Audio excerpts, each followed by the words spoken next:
Hey guys, welcome back to Andy's Dinosaur Reviews, and today we are back with a brand new figure from a brand new company, to my channel at least. I don't know exactly how long the company itself has been around for, but when it comes to stuff that I've reviewed, I have never reviewed anything from this company. This is from the Boundless World, and I have recently promoted them in a news video here on my channel when it comes to some of their upcoming releases, which look incredible.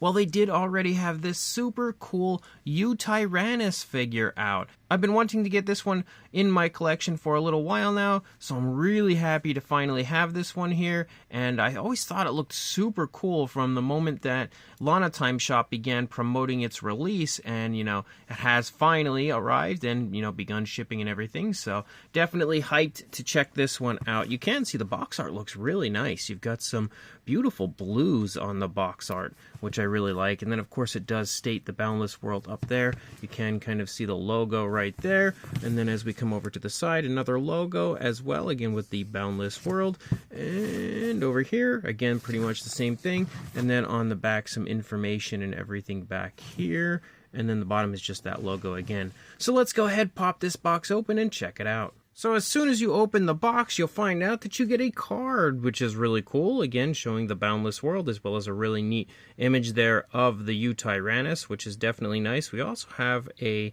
number down here, which I would imagine would be the limited edition number, and then you've got a nice shot here on the back, kind of like a almost animated type image here of the Yutyrannus as well. There's also something else that's super cool in here. As you can see, there is a Boundless World coin, like a collectible coin, that is included in here, and that is really, really neat. It's actually quite nicely done as a whole and has that super cool sort of logo right there.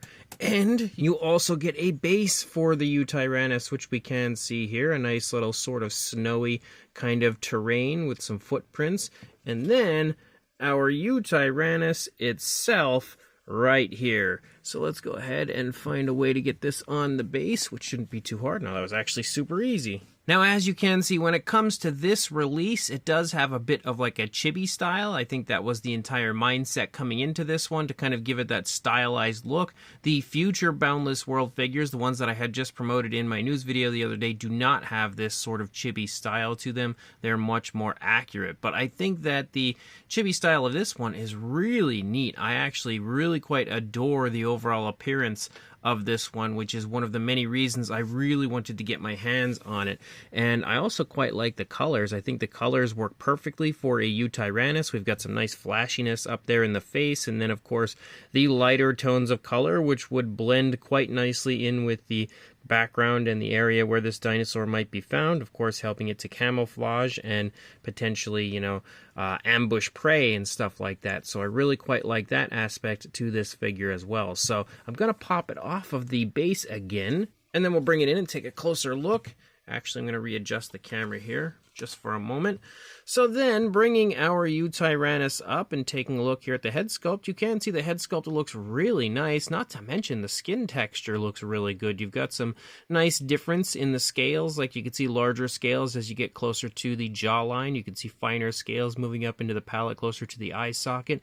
You also have the very cool crests and everything up here on the top of the head of our Yutyrannus, which does feature some gorgeous reddish tones. And you've got a bit of variation of color throughout the face, as you've got some different shades of browns, as well as a nice light sort of a gray in the palate area. We can see the nostrils, as well as a little bit of like a sort of like an orangish brown here on the snout of the dinosaur as well. The eyes are also really nicely painted with an orange and then a black pupil. They have a nice gloss coat, so they have that nice genuine wet look like you would want to see. You can already see the feathers beginning to pick up there right past the eye area. Moving down into the lower jaw, you can see some of the feathers moving into the lower jaw, but then you also have some nice scale detail as you lead further out with a really dark brown. The dinosaur is sculpted with its mouth in an open position, which gives us a nice chance to see the teeth and everything here.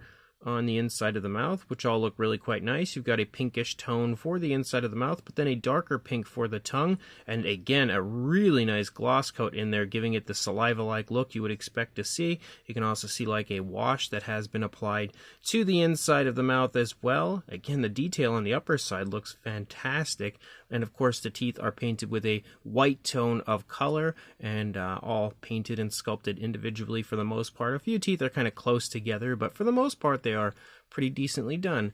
As you move back, though, you will notice that there is a seam for the lower jaw. I noticed that as soon as I popped the figure out of the box. I hope when it comes to their more accurate dinosaurs that we won't see the seams on those figures. When it comes to a chibi-style version, it's not such a big deal. I don't really mind it because, again, the entire idea of these figures is to kind of give them a little bit of like a goofy look and a goofy style, so seams don't really bother me on figures like this. But when it comes to their more accurate dinosaurs, keeping my fingers crossed that the seams won't be visible there. But as you move back, you can see some striping moving down along the top of the head and down into the neck, and it starts to kind of fade out, but then also picks back up in a much thicker but more subtle way as you move through the majority of the figure. But I really like that striping moving down along the neck. There's also a slight brownish tint to that area.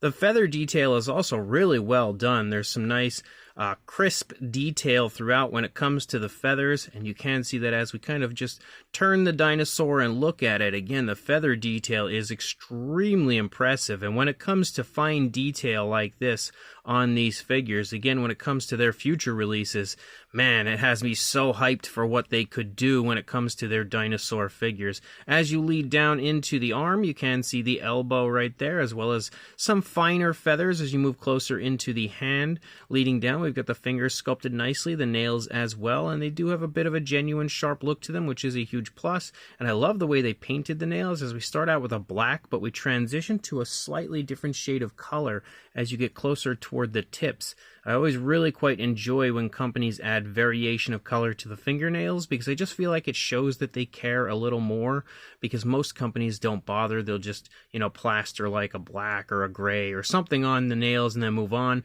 And then you see companies like the Boundless World that kind of go a little bit further to give you more realism with your figures, which is a huge plus. As you move back up, you can see more of that striping. You also see a lighter gray following along the back and a little bit of a darker gray, but still fairly light as you move down into the side. We can see the leg here kind of taking a step forward. Also some nice muscle definition found within the leg. Even if it is covered in feathers, you can still get a nice sense of how muscular the dinosaur is, especially right there in the calf, but even up in the thigh, you can kind of make out the knee right there. As you lead down, we do transition to a dark brown again for the feet, like we saw up there on the lower jaw as far as that same dark brown. I don't know how we're going to get a nice shot of this foot sculpt. There we go. So you can see the dark browns. You can also see the scales and everything in the feet look really nice, or in the toes, I should say. You can see some scoots moving down the toes, and then again the nails having that nice variation of color to them, as well as a bit of a satin shine, which is nice. And we also have dew claws, which are also painted.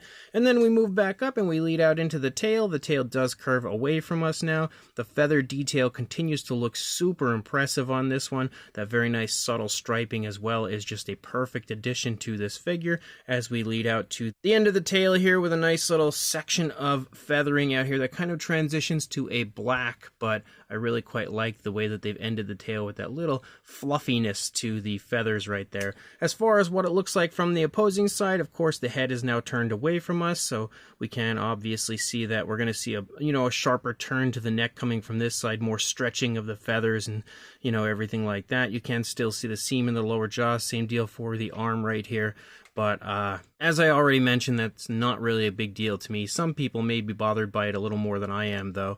But as you lead down to the underside, you can see we do have like a yellowish brown tone for the underside of the dinosaur. And I love the way that they've kind of taken some of the feathers, given it that color, and then kind of hung them off of the lower jaw leading down into the throat. I really like that. And I also, in general, just love the way the feathers hang off of the underside of the Yutyrannus. That was a really nice touch. We have that yellowish tone following along the entire underside of the dinosaur all the way out into the tail before it transitions to that black tone right there. But the arm is just kind of held slightly further back, I would say, than the other one, but almost in the same position. The leg is also trailing a bit more on this side because the dinosaur has obviously taken a step further on the left-hand side compared to this side, but you can get another good feel again for the way that the foot looks, as well as the very nicely painted nails. And then again, the tail now curves toward us. So that is a super, super cool Yutyrannus figure. Definitely one of the most fun Yutyrannus I now have in my collection. And when it comes to the base, as you can see, we have some nice variation of color with some different grays and stuff. You can also see a sort of a snowy look. It almost gives me the feel of like a nice snowy landscape, but the snow is sort of in the process of melting, so we're starting to kind of see the earth underneath, and the snow is sort of watered down and just, I guess, kind of sloppy, which is exactly why we would see, you know, some pretty impressive footprints like this, because it's kind of, again, sloppy, sort of wet snow and earth. And that's just my takeaway from it. But you can see some like downed logs and stuff in here, which are also nicely painted. You can see they are given the brown, but then given that kind of snowy look over top. And again, when it comes to like the earthy areas, there is even variation to the grays. If my camera would actually focus on it there, we can see again some lighter and darker shades to the grays. And the texturing as well is really well done on the base, definitely creating a perfect addition to this Yutyrannus. And then you have a nice soft underside to the base, so it doesn't damage your table and hopefully doesn't move around a whole lot. But it looks really good. Definitely the perfect addition, I would say, to this Yutyrannus. And as you can see, there's a peg on the base that slides into the foot and slides in, if I can get into the footprint, there we go, very nicely, and stands really well. It's very sturdy for sure. And another thing is this Yutyrannus can stand without the base. I did have it standing quite a few times here on its own, but it definitely looks super cool on the base. So obviously I would recommend throwing it on the base. But as far as a size goes, for a length, you are looking at about 6.5 inches, or slightly over 16.5 centimeters, but not quite at 17. The highest point is the tail at about 3 3/4 inches or 9.5 centimeters, and then to the top of the head, you are looking at just shy of 3 1/4 inches, or actually I'd say about 3 1/4 inches if you go to the top of these crests here, or about just shy of 8.5 centimeters. For a size comparison, there is Mr. Papo T-Rex, the Attack Pachylovosaurus, Robert Muldoon, and the Collect Day Human Being next to our Boundless World Yutyrannus. And you can see it is not a huge figure by any means, but it's a very nicely sized figure, very nice and convenient, giving you the chance to have a super cool looking Yutyrannus, you know, display somewhere in your collection room without taking up a whole lot of room. And I think you can see that next to these figures here. But for another comparison that I think will be pretty fun, we have the Safari Ltd Yutyrannus, who I often use for comparisons, finally having a chance to bring him in next to another Yutyrannus, because even though this dinosaur is super cool and super unique, there are not nearly as many Yutyrannus figures as you would expect there to be. So having the Safari Ltd version come in here next to the Boundless World version is really fun. And also, again, shows you how cool it is that Boundless World actually went ahead and created a Yutyrannus, because, like I said, we don't get nearly enough. Also, the color schemes of these guys are actually fairly similar. A little bit of difference here and there, but they almost follow the same kind of trend. Now, with this one being more of a chibi-style dinosaur, there's not much of a point in trying to find like other Tyrannosaur figures to compare with it, because it's a very different style figure. So I think we'll just go ahead with some random comparisons that I use quite often, which hopefully the continued fact that I use them from time to time will give you a better idea of the different sizes of these figures. But here we have the Schleichdiabloceratops next to the Yutyrannus, as well as the Collect Day Deluxe Dimetrodon stepping in next to our Yutyrannus. And then one final comparison with a Mattel Velociraptor, again showing you that they are kind of similar in size, but definitely a bit more body mass on the Boundless World release. So this Boundless World Yutyrannus is really, really well done, honestly. I am super impressed with this one. I think the only thing that you can look at when it comes to this figure and potentially look at it as being a negative would be the seams showing. And I do hope, again, as I stated earlier, that when it comes to like their more scientifically accurate, higher quality dinosaur releases, the models I had recently promoted in my news video. Definitely hoping they don't have the seams like this one does, but when it comes to a chibi style, sort of goofy type of a dinosaur figure, first of all, I don't really mind the seams all that much because, again, the entire figure is quite stylized, so it's not like it's meant to be taken super seriously. But at the same time, this has got to be one of the highest quality chibi dinosaurs I have ever seen, and also one of the coolest.